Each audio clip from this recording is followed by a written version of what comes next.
El camello, la vaca, el león y el niño son esos elementos que nos brindó Zuleta sobre la lectura, y hemos decidido trabajar desde allí para acercarnos al código que produce el texto y acercarnos a lo que quiere decir el texto en esta titánica tarea que fue la lectura de Sublime Objeto de la Ideología de Zizek. Lo trabajamos en 3 etapas y podemos recordar. Esas etapas fueron determinadas a partir de las 3 partes en las que está organizado el texto, ¿no?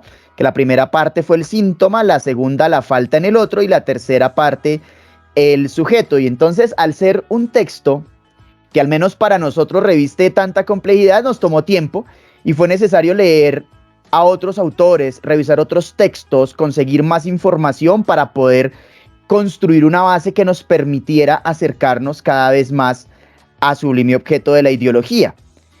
En ese orden de ideas, y después de varias semanas de no presentar el podcast, precisamente porque estábamos haciendo un trabajo muy juicioso, el día de hoy daremos cierre a este ejercicio con una charla en la que la colega Laura, el colega Enrique y yo, pues seremos nuevamente las voces del equipo Sinergia y pues vamos a brindar nuestro análisis del texto.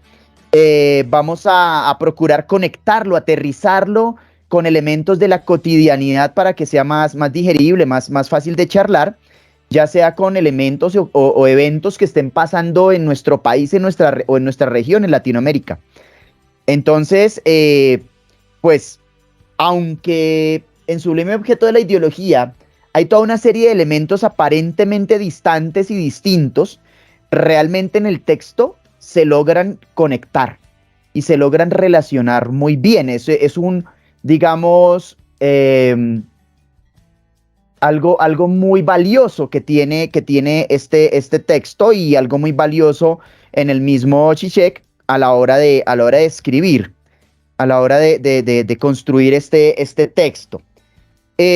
Vamos entonces a ver desde diferentes perspectivas qué rutas encontramos para llegar al final de este ejercicio a unas conclusiones.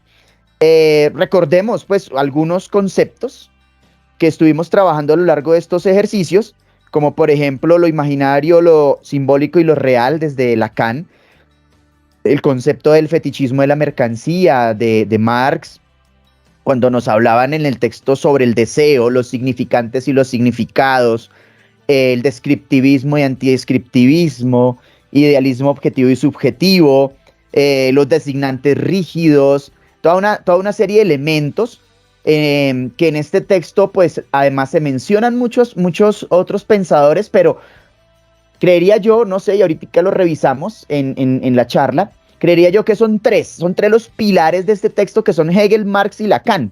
Diría yo que son como esos 3 los más fuertes en los que se agarra Zizek para elaborar este discurso.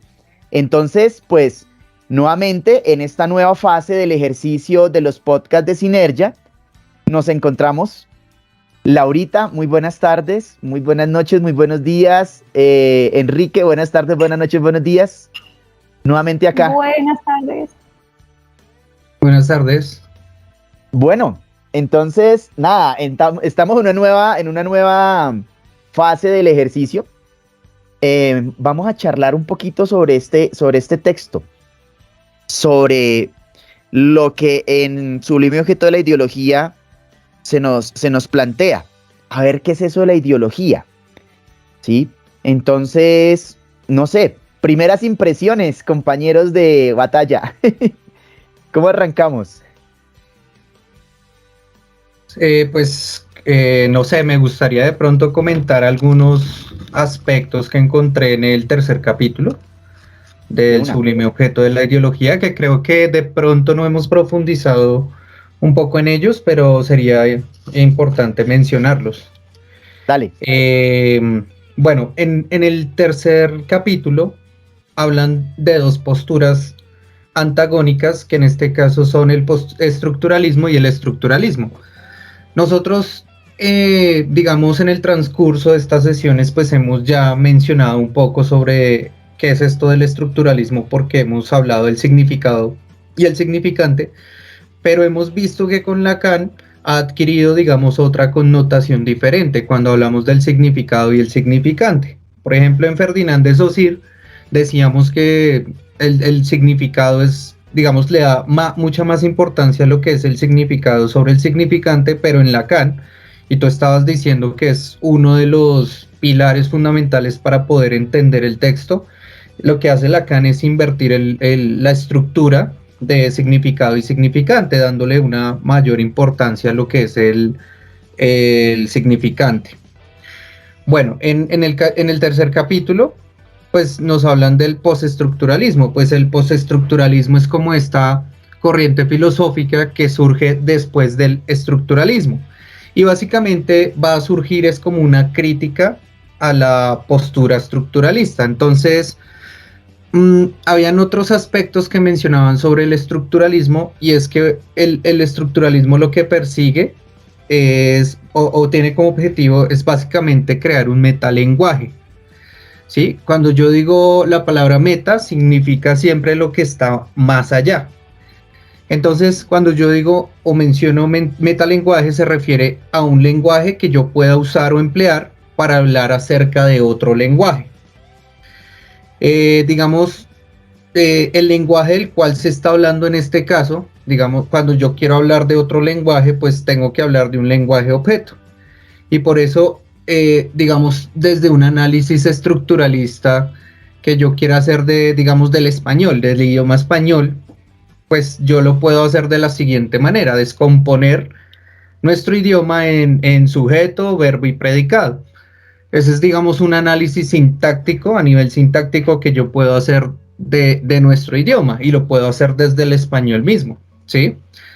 Esta es básicamente una de las ideas que conserva el estructuralismo, pero ya vamos a ver que para los postestructuralistas pues no puede existir un metalenguaje, ya vamos a ver por qué. Entonces, si retomamos nuevamente a Ferdinand de Saussure, no solamente con el concepto de significado y significante, también hay una interpretación que él hace acerca de la distinción entre el estudio del lenguaje. Digamos, yo puedo estudiar el lenguaje desde dos aspectos, uno sincrónico y uno diacrónico. Cuando yo hablo del aspecto sincrónico, se refiere a que yo puedo estudiar el lenguaje en un momento determinado. Pero si lo hago desde el aspecto diacrónico, se refiere a que yo puedo estudiar la lengua a través del tiempo. Entonces, digamos, en el caso del español, el ejemplo que les daba ahorita, yo ahorita estoy analizando el lenguaje, lo estoy descomponiendo en su estructura mínima. Por ejemplo, sé que hay un sujeto, un verbo y un predicado. Ahí estoy haciendo un análisis sincrónico del lenguaje. Pero si lo quiero ver desde el aspecto diacrónico, pues yo podría empezar a hablar de cómo han cambiado los fonemas en nuestra lengua, y lo puedo ver históricamente. Sin embargo, pues también, digamos, en el aspecto sincrónico y diacrónico, lo que hacen los estructuralistas es que suprimen la parte diacrónica y le dan mucha más importancia a la parte sincrónica, pero los postestructuralistas, como son antagónicos a los estructuralistas, pues lo que hacen es lo contrario. Van a suprimir la sincronía y en este caso le van a dar como más importancia al aspecto diacrónico. Van a reafirmar en este caso la diacronía. Digamos, los postestructuralistas pues también critican la idea, según lo que pensaban los estructuralistas, de que pueda existir, digamos, un lenguaje neutral u objetivo.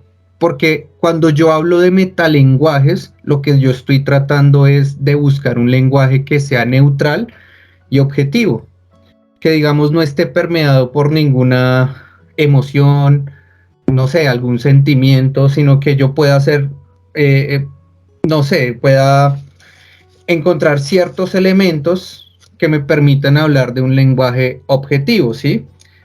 Entonces los postestructuralistas niegan esta idea.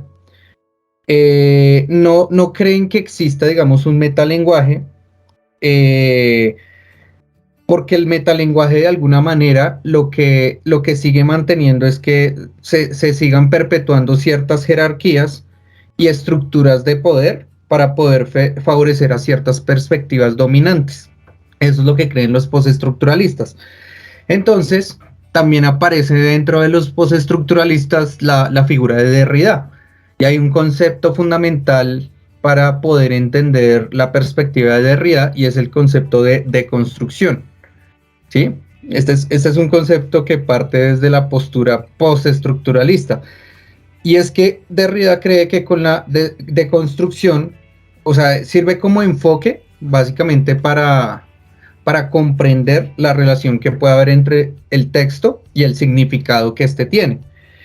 Entonces, en lo que se va a cuestionar, se cuestiona de que la noción de texto, el significado de un texto, digamos, sea algo estable y unívoco, ¿sí?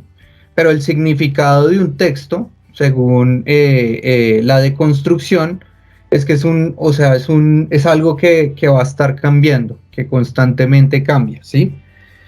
Entonces acá ya va a empezar a decir Zizek que hay una brecha entre lo que se dice y lo que se pretende decir. O sea, en resumen, no se puede hablar, digamos, desde el postestructuralismo, y esta es una idea que también va a seguir Lacan, que no existe un metalenguaje. Si no existe un metalenguaje, no podemos hablar como de un lenguaje neutro y objetivo, sino que el significado digamos, en este caso, de una palabra, una frase, pues va a variar, ¿sí? Y lo único que, digamos, sirve, el mantener un metalenguaje, como piensan los estructuralistas, sirve para seguir manteniendo ciertas jerarquías y estructuras de poder ocultas, que es básicamente lo que pensaban los postestructuralistas. Bueno, eso como para agregar del tercer capítulo del texto. Es que ahí, cuando se refieren al metalenguaje y a la supuesta posibilidad de un lenguaje neutral u objetivo, pues realmente no sé, yo pensaría que eso se puede dar que en las matemáticas, tal vez. Sí. Depende, sí. Sí, porque digamos en las matemáticas, bueno, antes, si nosotros nos vamos al siglo XIX, estaríamos hablando como de un lenguaje, una fundamentación que se está buscando para las matemáticas, porque en el siglo XIX existió este evento que se llamó la crisis de las matemáticas. Y esto sucedió precisamente por un tema que se habla desde las geometrías. O sea, ya no se pensaba que Euclides, que mejor dicho la geometría de Euclides era universal y necesaria, objetiva, sino que surgieron dos geometrías diferentes, que fue la geometría riemanniana y la geometría de Lobachevsky, creo que se llama así. Y a esto se le denominó como geometrías no euclidianas. Entonces llegaron los lógicos y dijeron, no, tenemos que inventar un lenguaje neutral, ¿sí? Objetivo, que nos ayude a darle una fundamentación a las matemáticas. Entonces uno creería que sí, pero luego se descubrió que esto que llamamos lenguaje neutral y objetivo, pues depende del contexto en el que estemos. Básicamente, yo te puedo decir, mira, son los axiomas, para hablar en un lenguaje matemático, estos son los axiomas que yo te entrego para que tú hagas la demostración de un teorema, pero no te puede, o sea, te vas a tener que restringir bajo los axiomas que yo te doy. Pero eso ya depende del contexto en el que yo esté. Entonces, decir que hay como un lenguaje universal para todos los ámbitos es muy difícil mantener esa idea. Es algo como lo que discutía con unos compañeros en el trabajo de las ciencias básicas acerca de las leyes y las teorías. Y entonces, luego revisábamos el tema, por ejemplo, de las leyes de Newton. Y entonces me decían, pues es que son universales. Yo, pues sí, pero tienen unos límites, ¿no? De hecho, ahorita hablando de todo el asunto del metaverso y todo el tema de la vida virtual, en estos entornos virtuales, inclusive esas leyes ya seguramente no aplican, ¿sí? Porque pues digamos que tú con un avatar puedes volar dentro de ese mundo, ¿sí? Entonces ahí no aplican las leyes de Newton, ¿sí? Dentro de esos mundos tú puedes mover cuerpos y hacer una cantidad de cosas que van más allá de las leyes de Newton. Es decir, que que no existiría ni siquiera en su totalidad en ese mundo de las ciencias duras o ciencias básicas, ese lenguaje neutral u objetivo, sino que está, como tú dices, sujeto precisamente como a contextos e inclusive a una relación espaciotemporal, ¿no? ¿Sí? Sí, y es que mira que, digamos, cuando yo te estaba hablando de que si yo te entrego un cuerpo de axiomas, pues tú no te puedes desprender de ese cuerpo de axiomas para hacer la demostración de un teorema. Y es que hoy en día se habla de lógicas no clásicas, en donde hay un montón de lógicas. Y no todos, digamos, no todos los axiomas me pueden servir para otro ámbito de la lógica. Digamos, en las lógicas modales, bueno, en las lógicas cuánticas no me sirven los axiomas para las lógicas para consistentes, algo así. Y lo otro es que, digamos, bueno, desde mi perspectiva, yo creo que eso también viene determinado por una cuestión axiológica, es decir, valorativa. Y es precisamente lo que quería hablar sobre, tú estás hablando de lo de las leyes, y es que el tema de las leyes no es algo que se mantenga uniforme a lo largo de la historia, porque las leyes cambian de acuerdo a lo que nosotros consideramos que debería ser más deseable de una ley. Por ejemplo, antes lo más deseable para una ley era el valor de verdad. Pero hoy en día, digamos, lo más deseable para una ley, para hablar de leyes, ya no es la verdad, sino que puede ser la coherencia, puede ser la cohesión, ¿sí? Cambian como los valores que se le atribuyen a ese tipo de objetos. Entonces, digamos, para mí una ley lo más deseable es mantener la parsimonia, es decir, que con pocas cosas sea capaz de explicar mucho. Claro. Y eso es lo que pienso que va variando. Voy de acuerdo con esa línea. En esta tercera capítulo, no, en esta tercera parte del texto que es el sujeto, pues se habla precisamente, como dices tú, sobre el metalenguaje y sobre lo relacionado con el estructuralismo y el postestructuralismo, pero también hay otros elementos ahí en esa tercera parte que nos sirven para ir apuntando como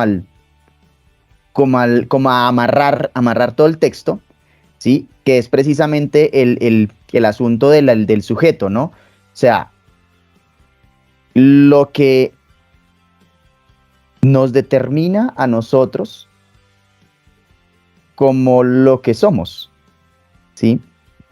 Y ahí empieza el texto a acercarse a ese cierre, y no sé si de pronto podamos hablar un poco, no sé si Laurita quiere echarse ahí una línea sobre el tema del mito, la Es mitología. más, quería hacer mención para lo que decía el maestro Enrique respecto de cómo va cambiando, por ejemplo, las leyes con relación a pues, la evolución de distintas cosas, por ejemplo, de distintos comportamientos y demás. Y, por ejemplo, la especie humana, en sus inicios, pues para resolver el terror a la muerte, acudía a las creencias, los mitos, los dioses, pero llega un punto en donde esas creencias, donde esos mitos son insostenibles,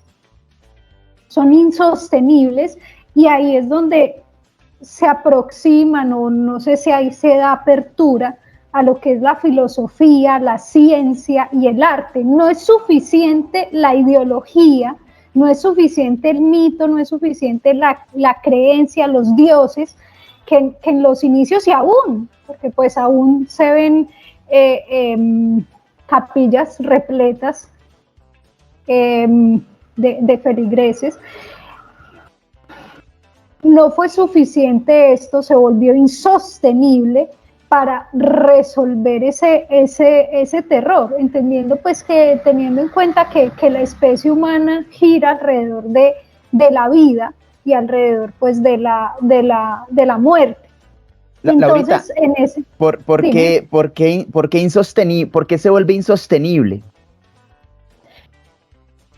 En la medida en que eso no logra resolver esa angustia, y al no resolver esa angustia, como el niño que para conocer el insecto lo despedaza parte por parte, lo mismo es la especie humana, lo mismo es la Laurita, especie humana. es que hay algo que mencionas muy chévere y precisamente está relacionado con los pilares que nosotros manejamos de las ciencias, las artes y la filosofía. Porque cuando tú mencionas que se hacen los mitos, esos mitos iniciales se hacen insostenibles, ¿sí? Entonces, por ejemplo, cuando tú explicabas, no sé, desde la mitología nórdica, los truenos y los rayos y hablabas de Thor, y cuando de repente se cae, y voy a utilizar aquí esta palabra, este concepto para retomarlo más adelante, se cae la máscara, ¿sí? Se cae esa fachada, se ve lo que hay detrás, que detrás es un fenómeno natural, y entonces dicen, ah, puta, o sea, esto no es un dios, esto es un fenómeno natural que tiene una explicación, y entonces ese mito, como tú dices, se hace insostenible, pero él evoluciona, ¿no? Y yo creo que tú nos puedes hablar de ese rollo porque sí, se cae el mito, se empiezan a caer esos mitos, se hacen insostenibles por esos elementos, pero esa vaina evolucionó. Porque igual seguimos Y, nosotros en lo mismo. y nosotros, digamos, por ejemplo, desde ahí voy a especular, pues alrededor de ese campo hay muchas teorías y demás, pero desde la psicología, leyendo un poquito de psicoanálisis, es como el individuo que logra identificar el patrón de sus comportamientos. Y resulta que eso lo hace ir a la infancia y lo hace desnudar esa infancia, y eso le cuesta bastante. Y eso nos cuesta a los seres humanos bastante cuando desnudamos, por ejemplo, en un caso de algún trauma muy fuerte, una violación, abusos, maltrato, en fin, en un trauma, cuando se logra desnudar el origen de ese trauma y por qué mi expresión de este momento es así, porque yo soy violento o porque tengo cierto placer o cierta parafilia, cuando desnudo eso y recurro que resulta que eso viene desde la infancia y empiezo a hacer como ese descubrimiento, a desnudar eso nos cuesta, o en mi caso, eso cuesta bastante, bastante. Quería pues hacer mención de algo que estaba cuando veía ese tercer capítulo, cómo maravillar la ideología, porque es que de la ideología se parte, cómo maravillarla sin que sea el único recurso, porque pues una vez se maravilla y no se le da pues como toda la oscuridad que pareciera en un primer momento uno querer otorgarle, porque ella se parte, pero sí ir en camino, digamos, a la filosofía, la ciencia y el arte claves pues para poder desnudar, como decía anteriormente, desnudar algún suceso.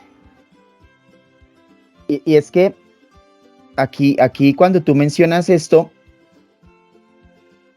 el mito el mito es la base de todo ese sistema ideológico, ¿sí?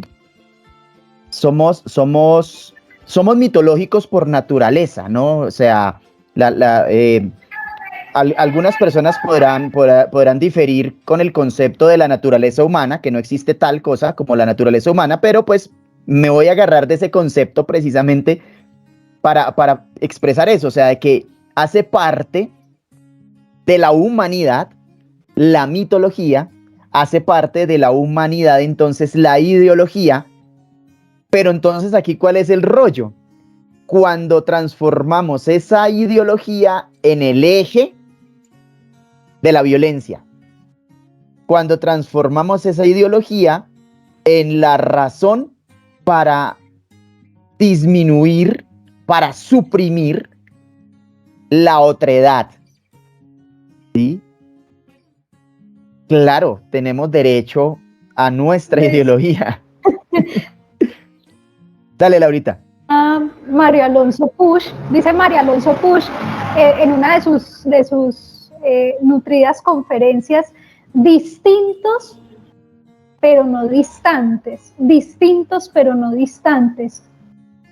Así nos cuesta aceptar ese distintos. En algún, veía en un juego que tiene mi hijo, que cuál era el significado del yin y el yang, y entonces la unión de los opuestos. ¿Cómo esa unión de esos opuestos sin caer, por ejemplo, en la violencia física, en la violencia simbólica, en la violencia que ha exterminado, por ejemplo, en este país, el que es distinto para una ideología fuerte, es distante, nunca lo vinculamos, es distante, y si podemos eliminarlo, mucho mejor para una ideología de este tipo, que no acepta la diferencia de la otredad. Y eso es lo que durante años, durante mucho tiempo, hemos visto con los gobiernos anteriores, ese modelo, y ha sido un modelo que se ha perpetuado. ¿Y por qué se ha perpetuado? Porque es que eso se apaga la luz de alguien y yo puedo conservarme ahí.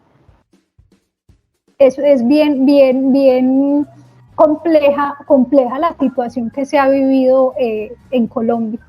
No, decía, y acá hay un concepto que trabajamos, no sé si Enrique nos puedas hablar un poquitico al respecto, si lo recordemos, el de Chewa, acerca de lo que quieres, ¿no? Porque parte también de lo que habla el texto, relaciona el concepto del deseo, ¿sí? El deseo, ¿qué es lo que tú quieres? ¿Qué quieres? Che voy, pero pues no sé cómo se pronuncia, creo que era italiano, ¿no, Quique? ¿Italiano? Sí, italiano. ¿Qué voy? Algo así, ¿qué quieres? Sí, algo así. ¿Qué fue? Algo así, sí. Sí, sino que estaba recordando antes del que fue. Sí. Lo que hablábamos en la primera sesión de Zizek sobre el contenido oculto. Ajá. Sí, y es que, bueno, me pareció muy interesante lo que estaba diciendo Laura, y es con respecto al tema del mitos y el logos, ¿no? Yo estaba pensando en otro ejemplo desde el iusnaturalismo y el iuspositivismo, es decir, desde lo que es el derecho propio inherente a los seres humanos y el derecho positivo, que ya básicamente depende de alguien que legisle, ¿sí? Entonces, ¿por qué siempre se dan estos procesos de evolución? Porque Laura introducía una palabra que es cuando se convierte, es insostenible. Y es insostenible para la angustia, para llevar, no sé, sí, o sea, la angustia, de alguna forma, bueno, antes de que se genere esa angustia, pues hay como un periodo de paz, por así decirlo. Hay un periodo de paz, pero que siempre se va a ver afectado, y esto va a llevar como a un periodo de crisis, donde esa angustia se va a volver insostenible, y de una u otra forma, bueno, yo ahorita decía que estas creencias van a empezar a cambiar de acuerdo a los valores que se den en un contexto determinado, porque tiene que cambiar nuestro cuerpo de valores, a lo que nosotros les damos más importancia. Pero estaba pensando que esos valores de alguna forma están permeados por la ideología. Y era precisamente lo que estaban diciendo ustedes, y es que de la ideología partimos. Esta ideología nos permite como construir un nuevo corpus de valores, lo que posteriormente nos va a llevar a un nuevo periodo de paz, ¿sí? Para, digamos, mitigar ese periodo de crisis de lo que es insostenible para la angustia humana. Entonces, digamos, en algunas sesiones, pues yo les mencionaba que la ideología se puede ver desde una función negativa, como tú lo estabas mencionando, si yo parto de la violencia, cuando trato de suprimir la otredad, pero también tienen una función positiva, y es que la ideología es, y si concordamos los tres, es inherente al sujeto. O sea, de por sí los seres humanos no podemos desarrollar ninguna práctica concreta sin partir de una ideología. Pero aquí viene, digamos, cuando ahora sí el tema del contenido oculto. O sea, hemos visto cómo la ideología afecta todos los ámbitos, pero ¿se acuerdan que cuando hablábamos del contenido oculto hablábamos del valor de uso y valor de cambio? Si yo suprimo, digamos, todas las particularidades del valor, bueno, de una mercancía, si suprimo, digamos, todo el valor de uso, lo que me queda es lo abstracto. Pero Zizek va un punto más allá, porque el trabajo se expresa en valor. No se expresa en valor de uso y de cambio, sino la pregunta es por qué se expresa en valor, en ese valor, en valores. Entonces lo mismo radica para el tema de la ideología. El contenido oculto es por qué, no sé, la sociedad o básicamente un pensamiento, una idea se expresa en ideología. Sí, estaba era pensando eso y conectándolo como con lo que ustedes estaban diciendo. Pero aquí me surge un asunto en el que me puse a patinar, Quique, porque algo para las personas que nos están escuchando, nosotros tenemos reuniones alternas a estas, ¿no? Nosotros nos reunimos el equipo completo para charlar, para construir, para debatir, para llegar a significados compartidos a partir de compartir significados y después armar esto. Y en la última reunión que hicimos antes de esta, hubo un punto de disenso en relación con algo que trabajamos sobre Zizek, en relación con que parecía que Zizek proponía que la solución a esto era como una estructura ideológica universal.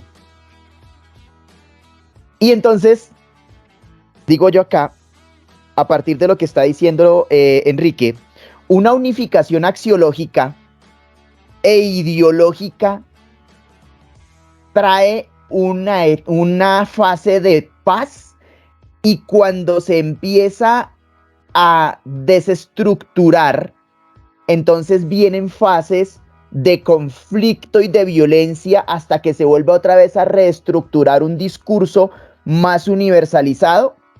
Me explico.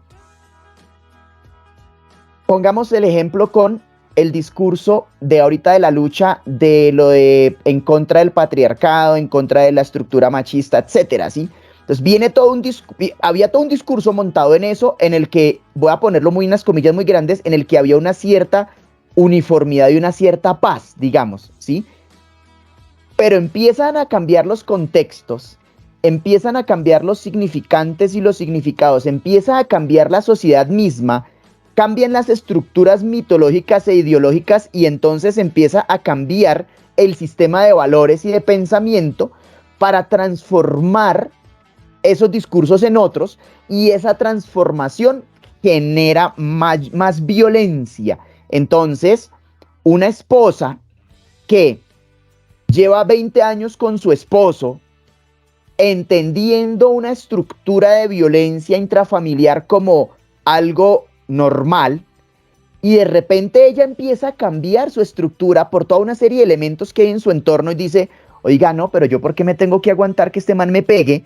Y ella empieza a construir un nuevo discurso de valores y empieza a construir un nuevo discurso ideológico que le hace, ella antes estaba callada, pero ahora le hace entrar en conflicto con su marido, inclusive con toda su familia, porque ella dice, no, yo ya no me aguanto este discurso, yo me voy a divorciar. Y entonces entra ese periodo de conflicto y ahorita en la sociedad tenemos eso, o sea, la sociedad está polarizada, totalmente polarizada, ¿sí? En ese manejo de discursos de feminismo, pro aborto, patriarcado, pro vida, entre comillas, unos discursos que, no sé, me imagino que en 20, en 30 años, qué sé yo, no sé, van a volver digamos, entre comillas grandes, universalizarse y permitir que haya un periodo de cierta tranquilidad social en donde todo el mundo ya diga, bueno, pues sí, que aborten. Bueno, pues sí, que haya más identidades de género, no sé qué, pero otra vez volverá a presentarse nuevamente, digamos, ese revolcón. No sé, o sea, me hizo pensar eso, Enrique, a partir del disenso en el que llegamos, porque nosotros dimos, no, pues una ideología universal. Pero ¿será que es que en eso es que hemos venido en curvas socialmente, históricamente, de esa manera? ¿Se ha movido la historia de la humanidad? No sé. Ok. Digamos, pues no sé, estaba pensando en la pregunta. Y es que, digamos, cuando hablábamos, les mencionaba lo del contenido oculto. La pregunta que se hacía Zizek era ¿por qué el trabajo se expresa en valor? Para el caso de la ideología, no sé si esta pregunta sea la pertinente, es ¿por qué la acción se expresa en ideología?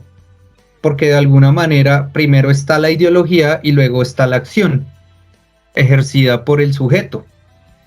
Es lo que lo mueve. ¿Sí? Sí, sí.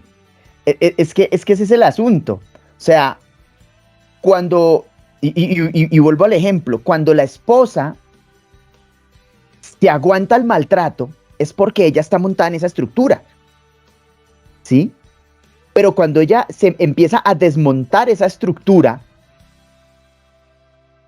empieza ella a construir unas nuevas bases ideológicas para sí misma, ¿sí?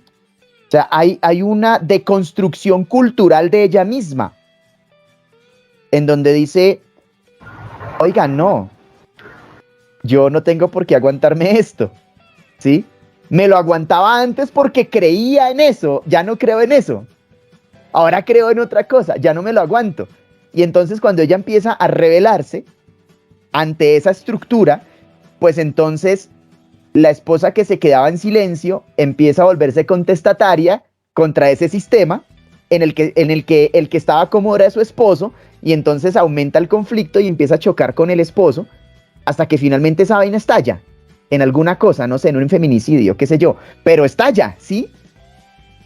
Y eso que ella hace, por ejemplo, si ella tiene una hija, el discurso de ella es posible que sea transmitido a la hija y le dé unas bases ideológicas a la hija en donde de pronto la hija tenga un discurso distinto al que tuvo la mamá, que se quedó callada 20 años aguantando el maltrato, y esta hija cuando ya entra en su vida de pareja, dice, no, yo no me voy a aguantar lo que aguantaba mi mamá ni por el diablo.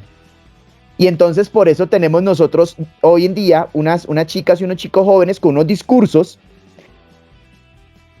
dispares o diferentes a los de los padres y los abuelos, porque ha ido cambiando, pero este discurso de esta juventud empieza a universalizarse, porque empieza a haber mucho consenso entre todos ellos, ¿no?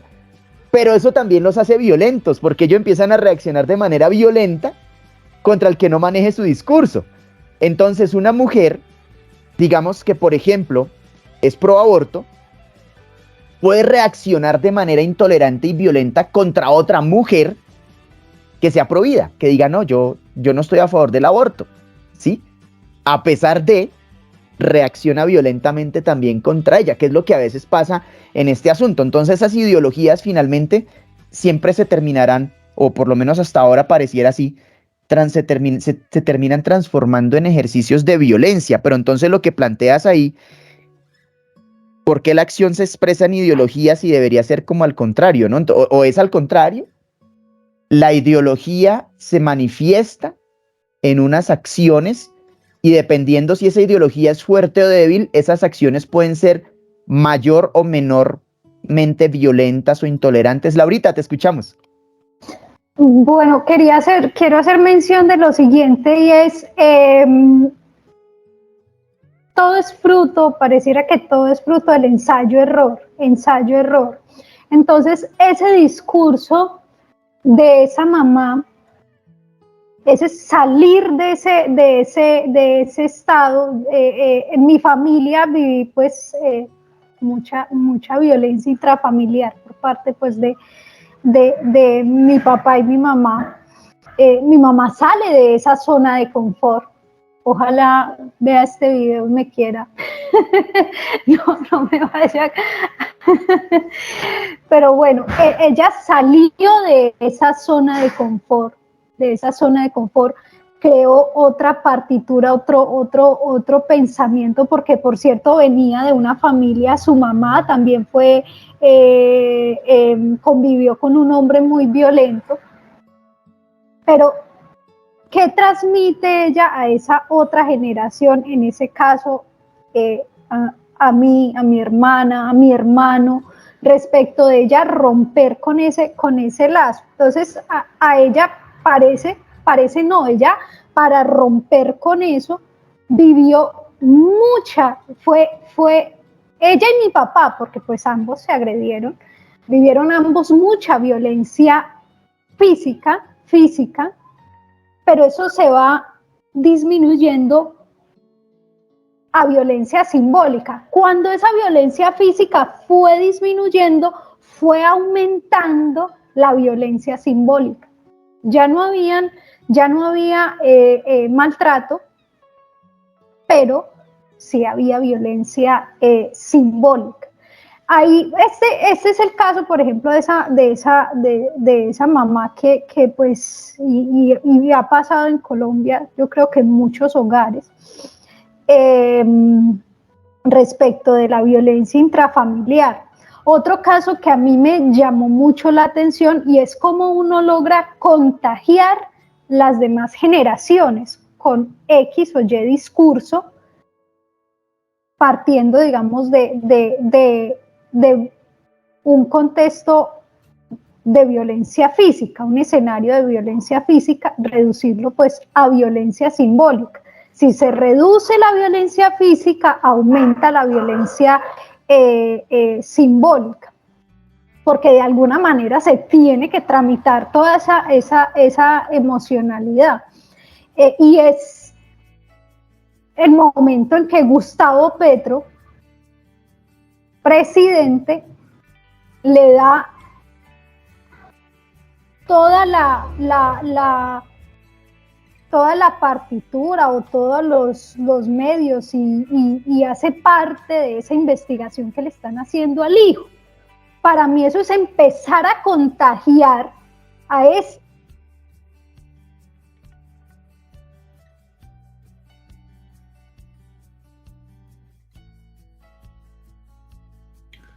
Te congelaste, Laurita, te congelaste. Sí. Laurita, mientras revisa conexión. Listo. Es que Laurita, te congelaste en el momento en el que estás explicando. Ya, como que estás volviendo, Laurita. ¿Nos escuchas? Que te congelaste. Te escucho, Listo, te congelaste en el momento en el que estabas diciendo cómo lo que está haciendo en este momento Gustavo Petro con Nicolás puede significar una transformación. Todos esos, bueno, lo llamaría aportes, hacen parte, digamos, van a ser parte de la transformación cultural en la medida en que el poder desde el gobierno se ha usado para absolverlos, para que no tengan que pagar prisión, para que los recursos que tienen los colombianos sea para el beneficio individual y no del público.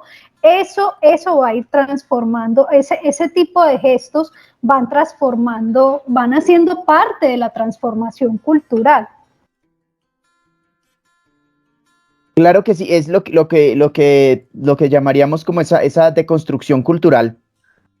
¿Sí? Enrique, te escuchamos. Bueno, lo mío es corto, pero es como relacionado con lo que ustedes están diciendo y es precisamente con el ejemplo que tú nos dabas. Bueno, no podemos desprendernos de la ideología, pero la pregunta sería, ¿qué es lo que nos hace desear una ideología por encima de otra? Porque si estamos encerrados en un discurso, digamos en este caso voy a hablar de los significantes flotantes y de los significados. Según lo que decíamos de Zizek, lo que se mantiene, digamos, es un significante, un designante rígido que no cambia, independientemente de la época, del contexto. Pero lo que va cambiando es el significado, ¿cierto? En ese sentido, cuando hablamos, digamos, del machismo, pues obviamente estamos del significante, partimos del concepto de familia, ¿sí? El significado es lo que varía de acuerdo al colchón ideológico en el que estemos o a la ideología hegemónica del momento. Por ejemplo, el capitalismo perpetúa las prácticas machistas, ¿sí? Relacionado con lo que decía Laura, y me pareció todavía, y lo digo muy interesante, es que nosotros, bueno, ahí voy a poner mi postura, y es que yo creo que uno decide escoger una ideología por encima de otra o cambiar de una a otra ideología cuando esas prácticas se vuelven insostenibles no solo para la existencia humana. O sea, si la mujer decide cambiar su discurso y el colchón ideológico en el que se encuentra es porque se vuelve insostenible para su existencia. Está cansada del maltrato. Entonces, ¿qué es lo que le queda hacer? Decidir buscar otro colchón ideológico. ¿Sí? En este caso, diría que el tema de la insostenibilidad de la existencia es también una cuestión biológica, porque nosotros como seres vivos, pues siempre estamos buscando esa lucha por la supervivencia. Y sí, bueno, eso es como lo que quería agregar. Pues, Quique, y acá entonces vamos acercándonos ya al cierre. ¿Qué nos hace desear una ideología sobre otra? Y a partir de lo que decía Laurita y unos elementos que hemos trabajado nosotros en las reuniones que hemos hecho, el asunto de la emocionalidad, lo que a mí me permita darle trámite a mi emocionalidad será a lo que yo me inclinaré más. Lo que me permita estar en paz será a donde yo me inclinaré, ¿sí?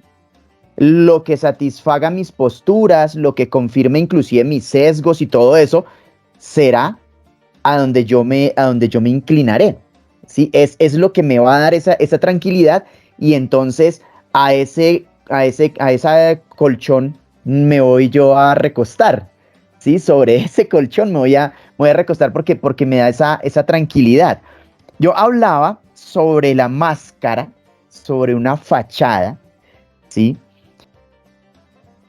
La ideología entonces viene a ser como eso, como una especie de máscara, una especie de fachada que vamos viviendo nosotros, nos vamos poniendo y nos vamos quitando. Algunas duran más, otras duran menos tiempo sobre nuestra naturaleza. La ideología entonces está relacionada precisamente con la estructura de un sistema. Hay un sistema, una cantidad de significantes y significados, hay toda una estructura que viene a servirme de insumo para determinar qué máscara me voy a colocar o qué máscara no me voy a colocar, ¿sí? Que esa máscara viene a ser la ideología. Y eso va a determinar entonces, ese contexto en el que nos encontremos inmersos, va a determinar mis prácticas sociales. Entonces va a determinar si yo soy violento, De manera, si ejerzo violencia física, si ejerzo violencia simbólica, si no ejerzo violencia, si soy más o menos tolerante o soy muy intolerante, ¿sí? Eso, todo ese aparato va a determinar ese tipo de prácticas. Desde ese aparato ideológico se va a legitimar también todo el tema de las estructuras de las relaciones de poder. Ese aparato ideológico va a determinar eso. Y entonces, nuestra realidad política construye y se construye desde esa estructura ideológica, ¿sí? Y entonces los discursos políticos vienen y van conforme esa estructura ideológica, y eso está relacionado con nuestros deseos y nuestras fantasías, y es lo que hace que nosotros nos pongamos una máscara o nos pongamos la otra. Nos pongamos la máscara de los azules o nos pongamos la máscara de los rojos, nos pongamos la máscara de los uribistas, nos pongamos la máscara de los petristas, de la rodolfoneta, del fajardismo, de los jóvenes cabal, de Milei en Argentina, de Bukele en El Salvador. Eso va a determinar eso, ¿sí? Entonces, es un constante, no sé, quería hacer como ese, amarrar como ese asunto en esta parte, ya para ir apuntándole pues como al cierre, digamos a modo de conclusión. No sé, Laurita y Enrique, ¿cómo les gustaría hacer el cierre de este ejercicio? Cuando mencionabas esa diversidad y dependiendo, digamos, lo que nos sea atractivo por conveniencia y por biología y por demás, a ese pues nos inclinamos.